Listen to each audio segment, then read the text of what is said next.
네, 안녕하세요. 오늘은 2022년 신축으로 지어진 전원주택의 건축비와 또 그 외에 추가로 들어간 비용이 정말 얼마나 들어가는지 한번 짚어드리려고 합니다. 조금이라도 전원주택에 관심이 있으시다면 아마 이 부분이 가장 궁금한 내용이실 거예요. 그래서 지어진 주택을 살지 아니면 신축으로 지을지 참 고민 많이 되시죠? 그 유튜브 매물도 많이 찾아보실 거고, 그리고 또 전문가들의 어떤 건축에 대한 의견도 많이 찾아보셨을 거고, 근데 막상 매물을 좀 보다 보니까 내 마음에 쏙 드는 집도 정말 없고, 마음에 들면 가격이 비싸고 그런 일들 아마 다반사실 거예요. 또 건축비가 많이 올랐다고 하는데, 건축비 외에 추가 비용이 정말 많이 들어간다고 하는데 도대체 뭐가 들어갈까요? 좀 궁금하시죠? 그래서 제가 오늘은 매물이 아닌 그 건축비에 관한 그런 주제로 한번 브리핑을 해보려고 합니다. 내용을 정리하면서 드는 결론은 지어진 주택을 사는 게 어쩌면 가성비로 훨씬 더 낫지 않을까 이런 생각은 사실 들었습니다. 제가 중개를 하면서 그 건축업 하시는 분들을 많이 뵀거든요. 근데 건축비는 오늘이 가장 싸다 이 말을 많이들 하시더라고요. 왜 그러냐면 뭐 자재 값이 혹시나 약간 유동적일 수도 있지만 건축에 대한 규정도 점점 더 세분화되고 그리고 또 까다로워진다는 말씀들을 많이 하시더라고요. 그래서 그만큼 자재도 좀 더 좋은 거 써야 되고 또 많이 들어가야 되고 한마디로 좀 잘 지어야지 뭐 준공이 나는 조건이 되니까 그래서 아마 건축비는 떨어지지 않을 거라고들 많이들 말씀하시더라고요. 저도 공감은 합니다. 두 번째로는 사실 집만 짓는다고 되는 게 아니거든요. 주택 건축하고 그 외에 추가 비용이 은근히 좀 들어갑니다. 뭐 테라스 샤시라든가 그다음에 뭐 데크, 발코니, 그다음에 또 뭐 용품, 창고 이런 등등 좀 큰 구찌로 들어가시는 비용이 좀 있거든요. 또 세 번째로 정원원 주택의 생명은 정원이죠. 내가 내 맘대로 내 스타일대로 꾸며간다는 전제는 일단 배제하고 정원을 예쁘게 꾸미려면 사실 어느 정도의 비용은 투입이 돼야 됩니다. 뭐 나무를 심어도 그렇고 뭐 조형물을 해도 그렇고 담장 이런 것들이 좀 많이 들어가서 정원은 사실 한 4, 5년 정도 지나야지 그 약간 좀 안정되어 있는 시기가 되거든요. 그래서 그런 여러 가지를 감안했을 때 정말 지어진 주택을 사는 게 어쩌면 좀 더 가성비는 좋겠구나라는 판단은 사실 조금 들었습니다. 그러면 이 주택을 샘플로 건축한 지 1년이 됐을 때 된 지금 도대체 얼마나 비용이 들어갔는지 한번 세세하게 항목을 보여드리겠습니다. 자, 이 토지는 대지가 230평이고 주택은 30평입니다. 그리고 구조는 목조주택이고요. 자, 이제 내용 보여드릴게요. 첫 번째 토지 구입비 1억에 구입했습니다. 유휴지인 밭이었기 때문에 어느 정도 토목비가 들어갔거든요. 토목비가 농지전용 부담금이 약 900만 원 정도 들어갔고요. 총 190만 원어치가 들어갔고요. 뭐 돌, 그다음에 석축 이런 등등 비용이 700만 원 들어갔고 또 여기에 관한 그 포크레인을 12일을 일을 하셨거든요. 그게 총 800만 원에서 1,500만 원이 토목비가 들어갔습니다. 토지 취득세는 500만 원 들어갔고요. 그리고 측량비가 100만 원 들어갔습니다. 그래서 토지에 들어간 총 비용이 1억 3천만 원, 대략 토지 매매 가격의 30% 정도 추가 비용이 들어갑니다.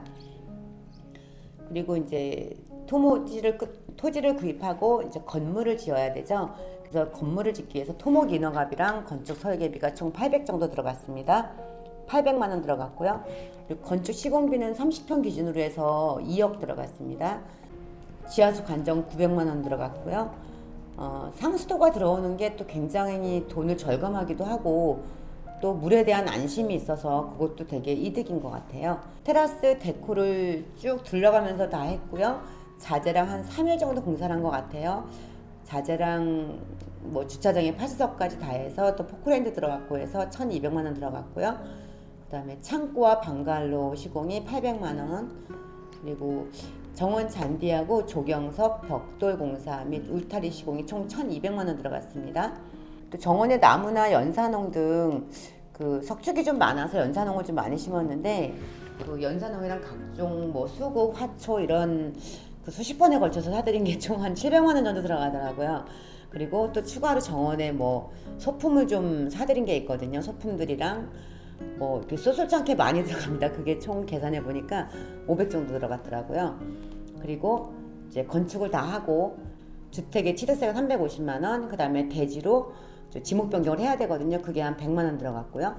그렇게 해서 따져보니까 토지 구입비가 1억이었고, 아니, 토지에 관한 비용이 1억 3천, 그 다음에 건축 시공비가 2억이었는데 그 외에 추가적으로 정원에 계속 돈을 들어가고 뭐 이런 것들이 총 6,500만 원 들어갔더라고요. 그래서 3억 9,500 정도 이렇게 총 비용이 들어갔습니다. 토지 매매 가격하고 주택 시공비하고 해서 추가적으로 그 가해 비용이 한 30% 더 잡으시면 얼추 이제 본인의 주택 건축비 견적이랑 나오는 것 같습니다. 자, 그러면 30평 목조주택에 총 4억 가까이 들어갔다는 얘기거든요. 토지 구입비도 저렴하게 해서 1억이었고 주택 건축도 뭐 한 2억 정도면 사실 요즘에 저렴하게 진 거거든요.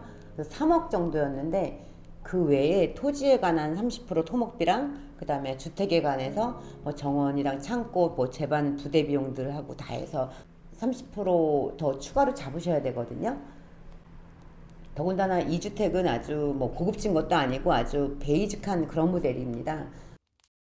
제가 만약에 이 주택을 이제 매매한다고 했을 때 제가 4억에 매매를 하게 되면 저는 그 건축한 지 5년 이내에 매매하게 되면 그 가산세라는 걸 물게 되거든요.